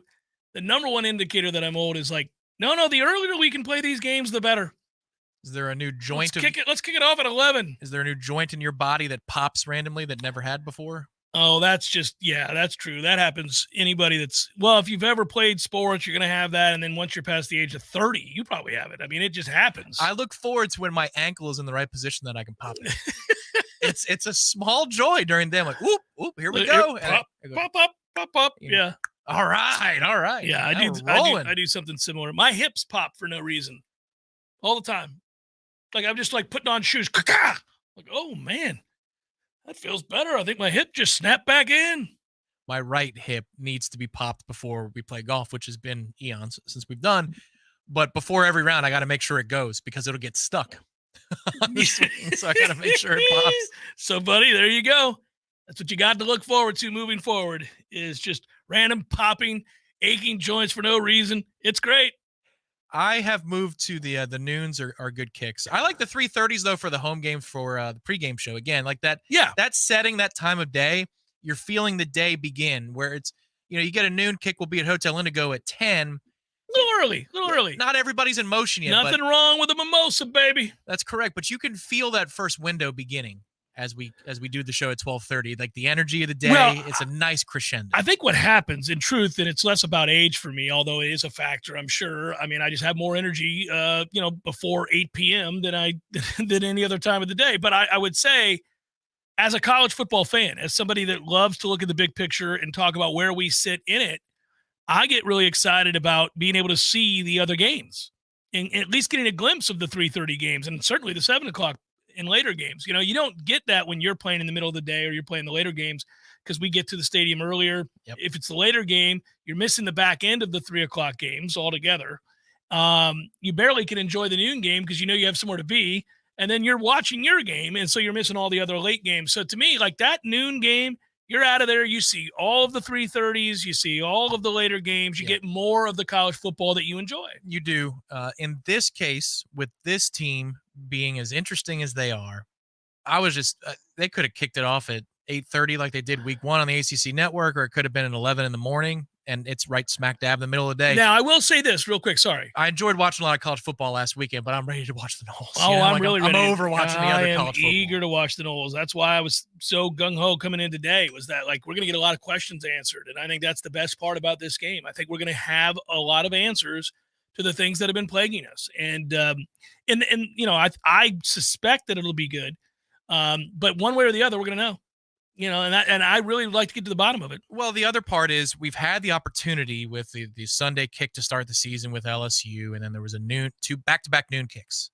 and then the bye week. You're watching a lot of other college football. Yeah. A lot of other college football. And I've watched pretty much every team I want to see that could be ahead of Florida State or right behind Florida State. And they're all average to above average. Like you said, this is an open window. Wide open. So now that I know that's the case, I don't care anymore about what they're doing. Just let's take care of our business because the path is clear. Yeah, but just like we're a work in progress, I think many of those teams are too. So one of the things that I've noticed is that some of the teams that I doubted have kind of convinced me otherwise, and some of the teams that I thought were really, really good have also convinced me otherwise. So it's kind of all come back into this bouillabaisse of, I don't know, but it's they're all works in progress. Again, I remind myself of this when we talk about this team, which is that, okay, these are the complaints that I have. These are the concerns that I have. These are the whatevers here are the positives that I think. It's only 4 games.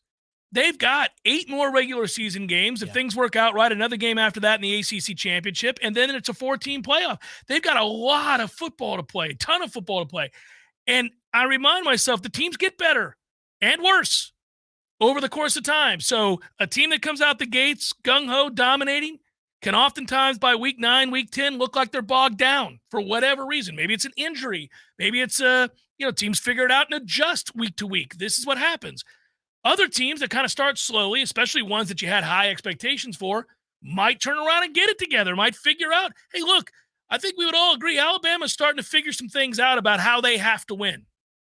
They're never going to look dynamic on offense. They've kind of figured out what they can and can't do there with that kid. They're going to play great defense. They're going to bludgeon you with the run game. They're going to get him out of the pocket a little bit, and they figured out how they got to win. My suspicion, which is really annoying, is that Alabama's going to be in the conversation, right, at the end. I don't mean about a championship, but I think they're going to cause about one of the 4 spots. Yeah, they're going to be in the conversation, and Nick does that. He's a good coach. He figures things out, but lots of teams go through this transformation process, and I believe we're beginning one on Saturday that's going to see us uptick, move forward here to a place where we have a shot to reach the potential that we all talked about preseason. And the good news is because you won those games that were so important on your schedule, you're in a position to fix some of these issues, and you're doing so at 4-0, not 2-2. You're doing so at 4-0, not 3-1. We kind of agreed that if you'd gone 3-1 with those first 4 games, you'd have felt good about it. So the fact that they're 4-0, yeah, we can right the ship, and really we have wiggle room a little bit. Yeah, this is a different season because like last year when they start 4-0 and you get the win over LSU, and then you have those 3 games in a row against ranked opponents, you're thinking, well, if you can go 2-1 in the stretch, like on the eve of our first one against Wake Forest, if you can go 2-1 in this stretch, you could be in the outside conversation for the playoff. You'd be going to Charlotte. So you would have control of the division. You'd be going to Charlotte, and who knows? Maybe you can make some noise. But then you watch these other teams last year, Ohio State, Georgia, and you're like, well, even if they made it, it's a different class. Yeah, we're not there. And so when we have a noon kick, I'm going to watch that elite tier of college football that we're not a part of because it's almost as though it's a different classification, straight up. And that for that reason, I was interested in college football in 2 ways. Our story, we're trying to ascend here. We touched the fire for a moment, and then we got burned, and it was over. And, okay, now can we build this empire a little bit better for a run in 23? This year, I'm looking for the reason that we shouldn't have hope for the biggest prize, and I can't find it. There's nothing out there that says you can't be the team that goes the distance. The part about this that is, I think, so interesting is that everybody's got a kryptonite out there, but it's in the form of different matchups, and you may not ever play that matchup. You may not have to face that team. This could be one of those years where, like, I think we all know how it would have gone had we played so-and-so, but we didn't, so screw them. And then other times you can see, like, they know they wanted no part of this. They got lucky because if they had played us this year with this matchup, like, in truth, and it may turn out to be everybody is, but honestly, for the first game of the year, it was a bad matchup for LSU. That's not a good matchup for them. Your weakness are your corners, and you got this receiving core to go worry about? It was a bad matchup, always was, wrong team favored, etc. Right? Whereas they play the Alabama offense. Right, that's a different deal. They might have a shot there, so that's a little bit different. We got to do we go to break real quick, come back, and we'll do probables, and it's just a short amount of probables here, but it is playoff probables, which is a little bit different feeling, right? A sense of urgency. Jeff Cameron Show, 93.3 Real Talk Radio, Warchant TV. This is Jamie McClenny of Trek Financial, co-host of Cover Your Assets here on Real Talk 93.3.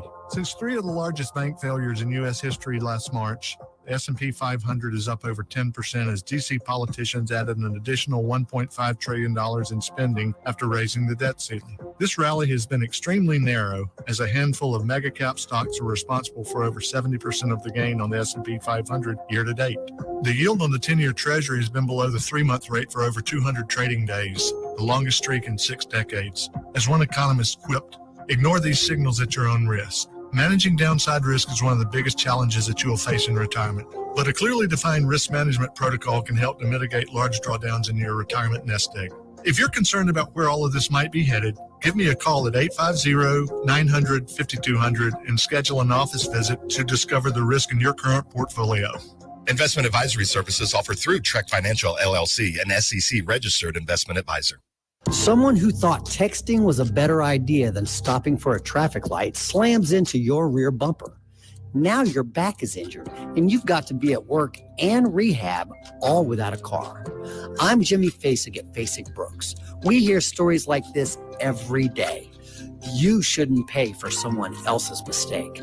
Call us at 850-777-7777 and we'll make sure you come back stronger.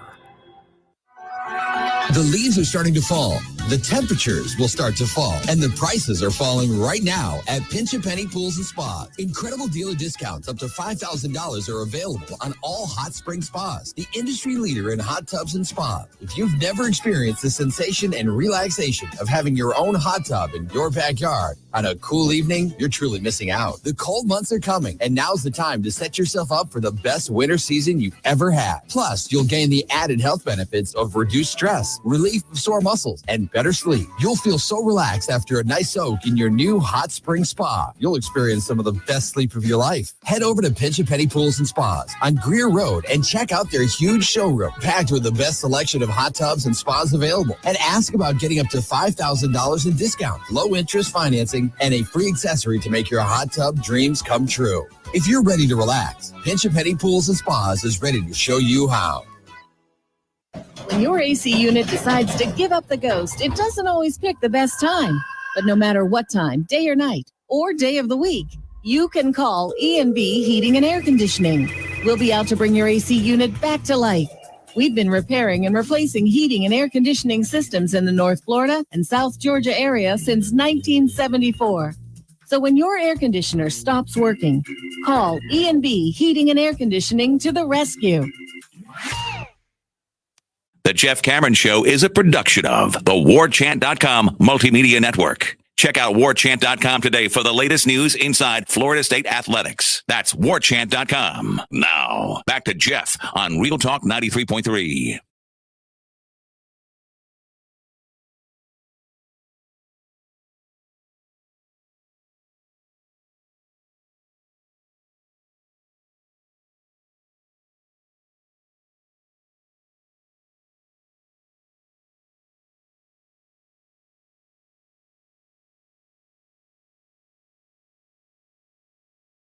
Performance, and they will help equip your young athletes focused on baseball and softball with the specific tools to reach their true potential. Tons of experience. They got 27 alumni in the majors, working on more. Your kid could be next, eh? PowerMillSports.com. Cue it up. It's time for, how you say, with the pitching, probables? Well, see if the Rays can survive in the first round. Good Lord, they've made a habit out of looking really bad in opening round series.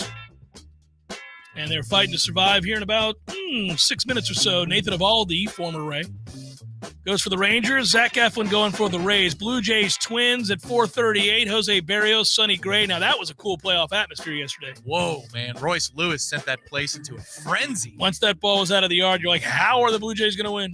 Yeah. That was kind of cool. My wife held my hand in the ninth, but they had to run on. Just please, can you hold my hand? Can we end an 18-game losing streak in the postseason, please? It's because of those uniforms. Those are sick. They're beautiful. They should never wear anything else. D-backs, Brewers, Zach Gallen, Freddie Peralta, and we got the Marlins and the Phillies. Phillies looking to close it out. Tell the Marlins thanks for playing, everybody. Braxton Garrett, Aaron Nola, and that is a look at those that shall reside on the bump.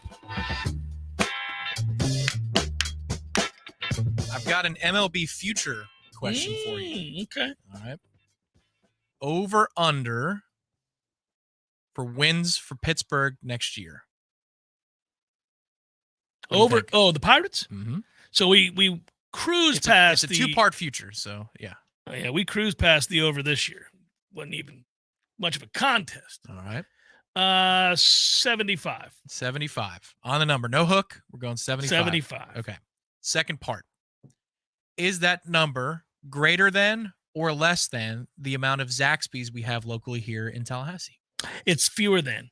It's fewer than. Yeah, fewer than. Mm-hmm. There are 84 Zaxby's. So if people didn't know, 84. 84. It's crazy. And I'm told, as a special treat, as a Zaxby's ambassador, you and I are going to get free Zaxby's Chicken Phillies on Friday, as delivered by the proud Golden Chief himself, a booster for over 18 years and proprietor of said 84 Zaxby's here in Tallahassee. We got to find out when the 19th anniversary is so that we can upgrade that. Immediately go then, huh? Yeah.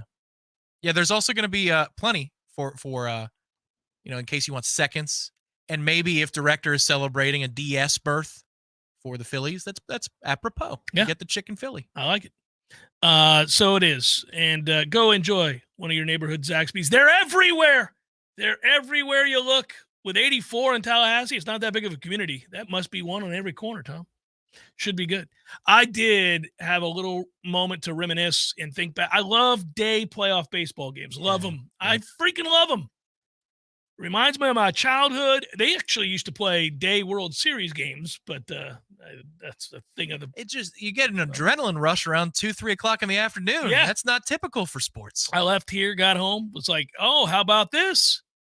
How about this little day baseball? Waving the towels, man. Well, not in Tampa, not in St. Pete. There's like 7 people there, but in Minnesota they were. In places that bother to show up for their baseball team that wins 90-plus games, they were. Leadoff single for the Rays, and all you hear is, "That's it, baby!" Echoing throughout the building. That's my diaper dandy. No. They must have shown him like 18 times. Like, oh, come on. It's a weird spot to sit, though. Right outside the visitors' dugout? Well, he's heckling. He is ruthless. You've known him to be a very negative person. A passionate fan. Yeah, no, that's a nice guy. Had a couple conversations with old Diggy V. Very nice guy. And even though the shtick got old, it was like, man, that's genuine. He loves the hell out of college basketball. Actually, it's uncomfortable how much he likes college basketball because the sport itself's not good. It's also just rotten to the core. Yeah. And, you're going to go to the mattresses for a guy like Patino. Like, what are we doing? Yeah, come on, man. Don't do that. Yeah. Well, it's been weird. That sport's been weird. It used to be incredible. Then it went through a wall. Then it was incredible again. Then it's through another wall. That would be like Lee Corso taking a blood oath for Urban Meyer. It's Yeah, just kind of can't do it. strange.